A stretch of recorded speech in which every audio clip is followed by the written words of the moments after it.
Encore une fois, notre sujet concerne les matières premières. Tout ce qui est mentionné dans ces enseignements devrait être vu à la lumière d'un commerce sur papier seulement. D'accord, mes amis, bienvenue de nouveau en juin 2017, contenu du mentorat ICT, leçon 4 sur la négociation d'obligations ICT.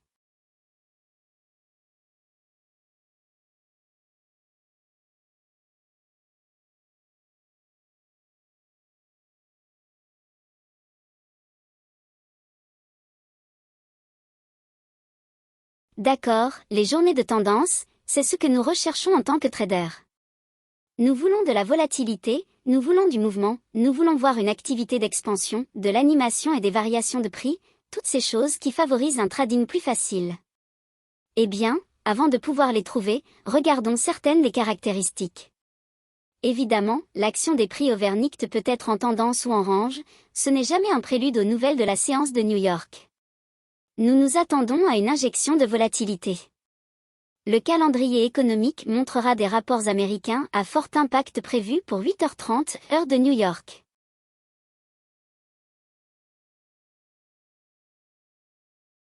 Les caractéristiques de formation sont généralement des journées de tendance ou des journées d'expansion de la plage importante, généralement observées après de petites journées de plage ou une série de petites journées de plage.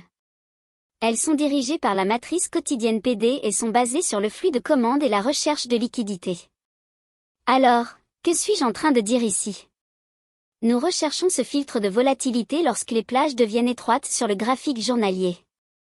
Et si ce graphique journalier montre qu'un jour précédent a une petite plage par rapport au dernier jour, ou que le prix s'est contracté au fil de plusieurs jours de trading, devenant de plus en plus étroit et que les plages de trading sont petites, alors nous pouvons nous attendre à une expansion de la plage.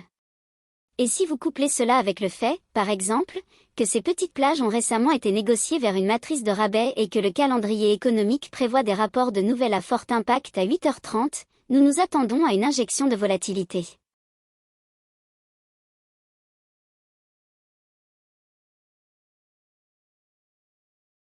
Donc, nous avons la scène mise en place pour une expansion de la matrice de rabais à la matrice premium. Le contraire est observé lorsque les plages sont étroites sur le graphique journalier et que le prix a récemment été négocié vers une matrice premium. Et encore une fois, des injections de volatilité sont attendues lorsque l'embargo sur les nouvelles est levé à 8h30, avec des rapports de nouvelles à fort impact. Lorsque vous voyez ces choses, nous pouvons nous attendre à une expansion à la baisse depuis une matrice premium.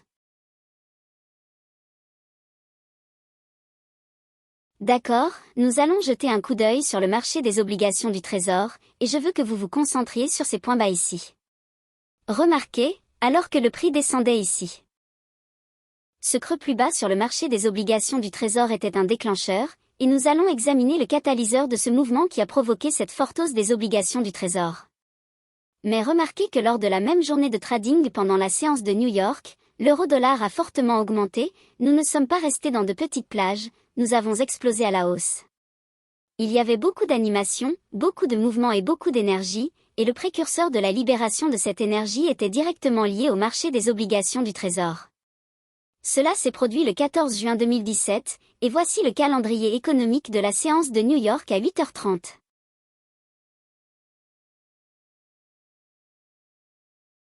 Il s'agissait également de la réunion du FOMC. Je vous montre cet exemple ainsi qu'un autre parce que les règles sont que nous attendons généralement la réunion du FOMC. En d'autres termes, nous n'essayons pas d'être actifs, nous ne voulons pas trader la séance de l'après-midi du FOMC, mais nous pouvons trader la séance du matin si nous avons une compression de volatilité, de petites plages.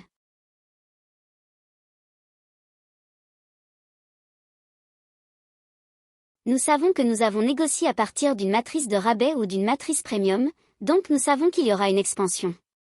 Nous savons que la matrice PD à taux de rentabilité et le flux de commandes institutionnelles suggèrent un biais directionnel. Nous avons des injections de volatilité basées sur le calendrier économique. Le FOMC est généralement à 14h, heure de New York, nous pouvons donc trader la séance du matin, mais nous ne pouvons pas être dans le trading de l'après-midi en raison de la volatilité qui peut survenir en raison de la publication des nouvelles économiques lors de l'annonce ou de la décision du taux du FOMC. Mais laissez-moi attirer votre attention sur cette petite zone ici sur le marché des obligations du Trésor, le creux plus bas qui a eu lieu à l'ouverture, ou dans ce cas, de 8 à 8h30 du matin. C'est l'heure locale de New York pour moi, de 8h à 8h30 le matin. Le graphique qui est montré ici est en heure du centre, donc il est 1 heure plus tôt. Donc, ce que vous voyez ici de 7h à 7h30 correspond à 8h à 8h30 de mon temps, ou de l'heure de New York. Donc, lorsque nous voyons ce creux plus bas sur le marché des obligations, la scène est prête, nous nous attendons à des prix plus élevés.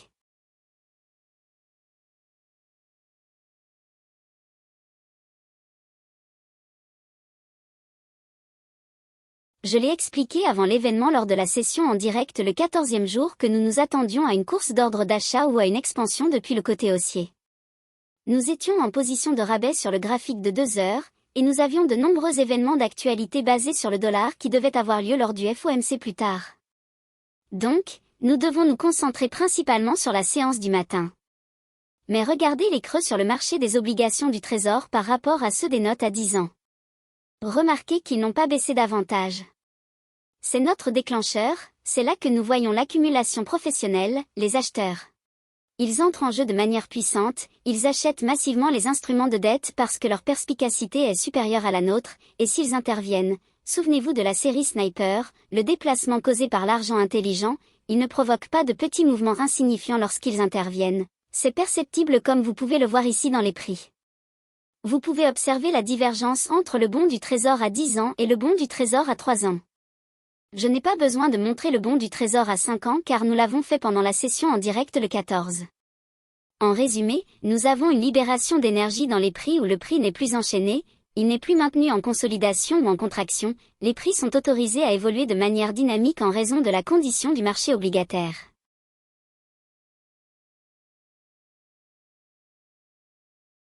Remarquez également à nouveau l'euro-dollar au même moment pendant la séance de New York. Nous avons eu une explosion dans l'action des prix et la volatilité a pu être observée dans l'action des prix.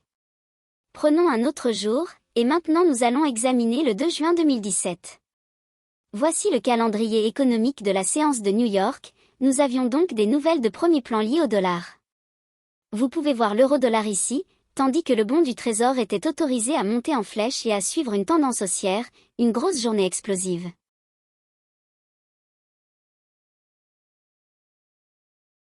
Cela a également permis à l'euro-dollar d'avoir une action des prix explosive.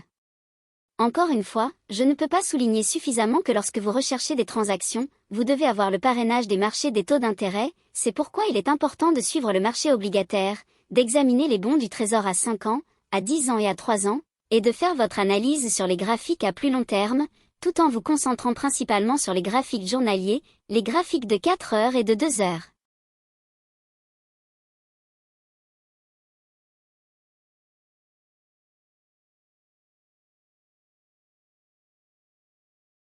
Cela vous donnera une bonne idée de ce que l'action des prix est le plus susceptible de faire sur le marché des bons du Trésor.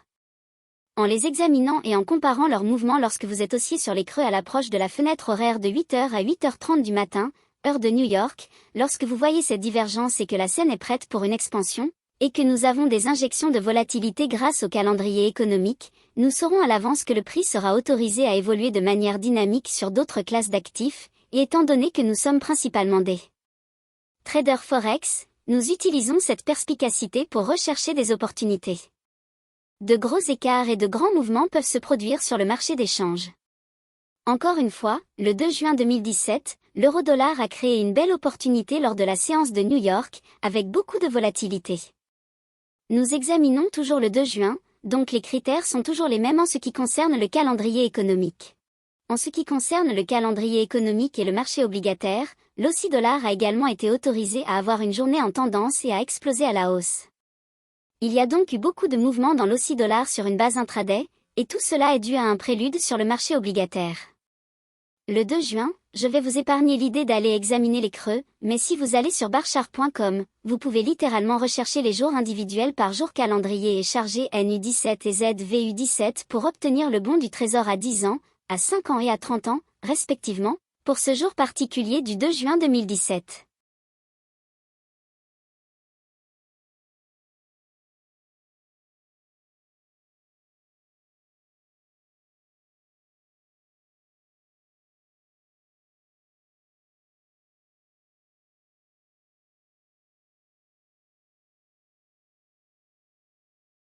Vous pouvez voir la divergence entre ces trois instruments qui nous donnent le signal de participation sur le marché obligataire.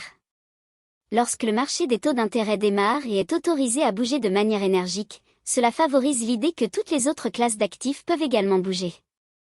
En tant que trader à court terme, en tant que day trader, c'est l'une de ces choses qui vous aide à avoir de meilleures chances de réussite, sans être parfait ni infaillible. Cela signifie simplement que nous avons la scène appropriée pour permettre de grands mouvements, et en tant que day trader, les grands mouvements sont essentiels car vous serez coincé si vous essayez de trader comme nous l'avons vu jour après jour en essayant de forcer une opportunité sans aucune relation réelle avec le marché obligataire, car nous devons d'abord l'enseigner.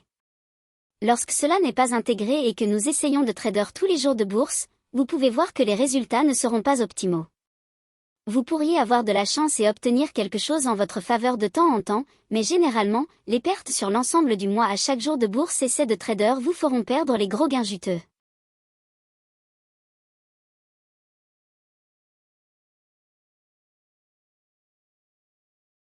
Vous voulez donc vraiment limiter vos opportunités, les espacer et les choisir soigneusement, en ne sélectionnant que des situations où les critères parfaits sont réunis avant de prendre le trade. Comme vous pouvez le voir ici, il y a une recette commune qui se dégage à travers les opportunités de trading qui sont présentées ici. Des nouvelles fortes à New York, le marché obligataire a une condition où les plages sont étroites, nous prévoyons une expansion, il se négocie à rabais, les prix sont autorisés à augmenter sur le marché obligataire, donc les taux d'intérêt sont actifs, ce qui fait que la devise chasse le rendement, c'est pourquoi nous voyons ces mouvements dynamiques dans l'euro et l'AUD le 2 juin.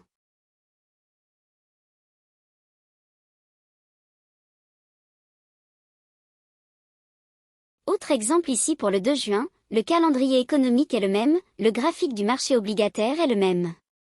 Nous pouvons également voir que le dollar-yen a eu un mouvement explosif, mais cette fois-ci dans des termes inverses, l'indice du dollar était baissier, les devises étrangères étaient haussières, et cela se voit dans le dollar-yen. Était baissier, tandis que la devise étrangère affichait une tendance haussière. Cela se manifestait par une baisse du dollar par rapport au yen, et ce n'était pas une baisse modeste, ce n'était pas une baisse lente et léthargique, c'était dynamique, rapide et énergique, grâce au marché obligataire qui débloquait la volatilité. Vous ne pouvez pas obtenir une action des prix explosive sans la participation du marché des taux d'intérêt. J'ai dit cela sur Baby Pip en 2010, la clé réside dans la connaissance des taux d'intérêt. Si vous les suivez et que vous suivez le marché obligataire, cela ouvre toutes les portes, c'est comme les goupilles d'une serrure. Donc, si vous tradez sans cette compréhension, vous tradez vraiment à l'aveugle.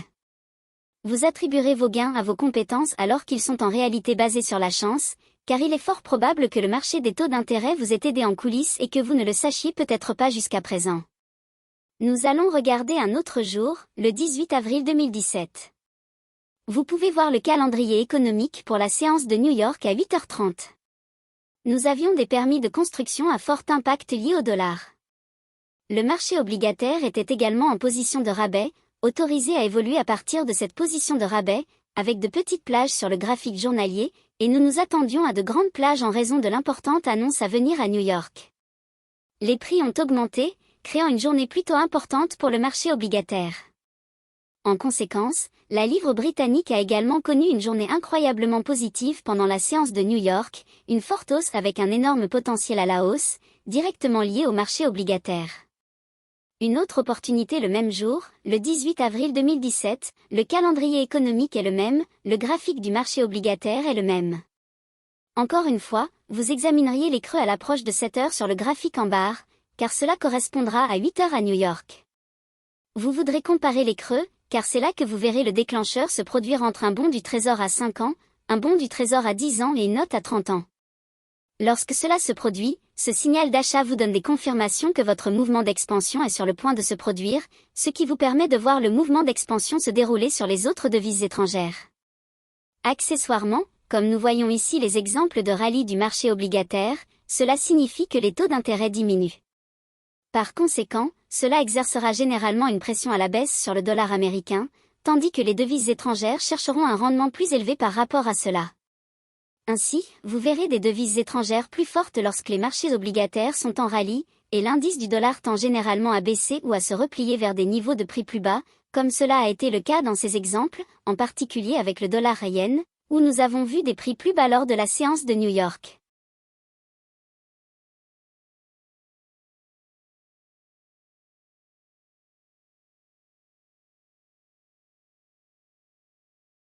clairement, dans l'ordre, et nous avons vu que, fidèle à la forme, un autre exemple le 18 avril 2017, encore une fois le calendrier économique reste le même, le graphique du marché des bons du Trésor reste le même, mais maintenant nous regardons à nouveau l'euro-dollar. L'euro-dollar réagit à la hausse du marché des bons du Trésor, une hausse des taux d'intérêt plus bas. Donc, si les taux d'intérêt américains baissent, cela exercera une pression à la baisse sur le dollar, permettant ainsi aux devises étrangères de s'apprécier. Cela vous donne une orientation, une magnitude de la volatilité, une énergie sur le marché. Cela va chercher à. En conséquence, vous pouvez voir que l'euro-dollar n'a eu aucun problème à monter à l'ouverture de New York. Notre dernier exemple ici pour un autre jour, nous examinons le 15 mars 2017. Notre calendrier économique est chargé avec des nouvelles de fort impact liées au dollar. Le marché des bons du Trésor est en petite consolidation sur le graphique journalier. Sur le graphique en 15 minutes, nous pouvons voir qu'il n'y avait absolument aucun problème pour qu'il monte à 7h30 sur le graphique, ce qui signifie 8h30 à l'heure de New York. La hausse du marché des bons du Trésor va faire baisser les taux d'intérêt, ce qui exercera une pression à la baisse sur le dollar, permettant ainsi aux devises étrangères de s'apprécier. Vous pouvez voir que le dollar a baissé par rapport à la livre britannique pendant la séance de New York, car la livre a tenté de grimper assez facilement, puis a fini par augmenter. Je souligne cela parce que c'est à nouveau la réunion du FOMC. Notre dernier exemple, en regardant toujours la même date du 15 mars 2017, le calendrier économique reste le même, le graphique des bons du Trésor reste le même. Encore une fois, il monte depuis 8h30 à New York lorsque les nouvelles frappent le marché. Il est en position de rabais, s'éloignant de l'afflux institutionnel, aussi sur le graphique journalier. Le graphique en 15 minutes montre une expansion à la hausse. L'euro-dollar est donc autorisé à monter pendant la séance de New York, en raison de la hausse du marché des bons du Trésor, qui entraîne des taux d'intérêt plus bas. Cela fait baisser le dollar, ce qui permet à l'euro-dollar de s'apprécier par rapport au dollar. Connaître ses caractéristiques, connaître ses principes généraux.